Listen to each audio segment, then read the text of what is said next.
आजकल हर तरफ बस आईपीओस की ही बात हो रही है, राइट?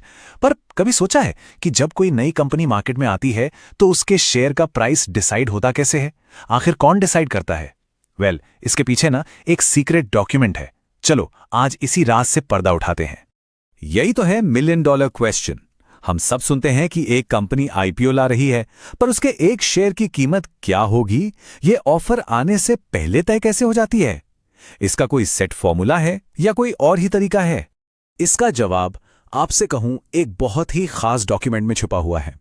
ये वो डॉक्यूमेंट है जो इन्वेस्टर्स को कंपनी के बारे में A to Z सब कुछ बताता है, बस एक चीज को छोड़ के।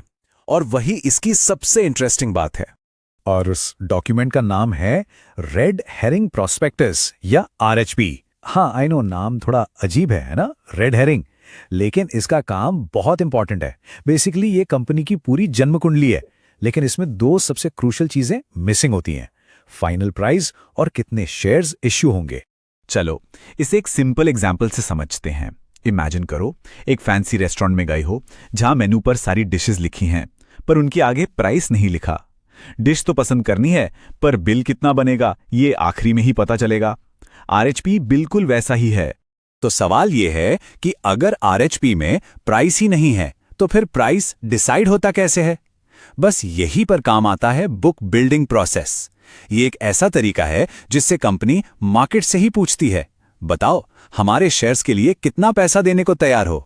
प्रोसेस एक्चुअली काफी सिंपल है। देखो, सबसे पहले कंपनी ऑफर खुलने से कम 3 दिन पहले ये RHP फाइल करती है। फिर शुरू होता है असली गेम। इन्वेस्टर्स को एक प्राइस रेंज दी जाती है जिसे हम प्राइस बैंड कहते हैं, और उसके अंदर वो अपनी बिड्स लगाते हैं। फाइनली जब ऑफर क्लोज हो जाता है तो सारी बिड्स और मार्केट की डिमांड को एनालाइज करके एक final cut off price fix कर दिया जाता है। तो RHP और फाइनल प्रोस्पेक्टस में यही सबसे बड़ा फर्क है। RHP ऑफर से पहले आता है जिसमें डिटेल्स मिसिंग हैं, इसलिए इसे ड्राफ्ट भी कहते हैं। और जब प्राइस और क्वांटिटी फाइनल हो जाते हैं तब आता है फाइनल प्रोस्पेक्टस, जिसमें सब कुछ पक्का, सब कुछ फाइनल होता है। अच्छा, तो ऑफर क्लोज हो गया, प्राइस भी फाइनल हो गया, अब आगे क्या? इसके बाद कंपनी को रजिस्ट्रार और सेबी के पास फाइनल प्रोस्पेक्टस फाइल करना पड़ता है। ये प्रोसेस का आप कह सकते हैं आखिरी और सबसे इंपॉर्टेंट स्टेप है।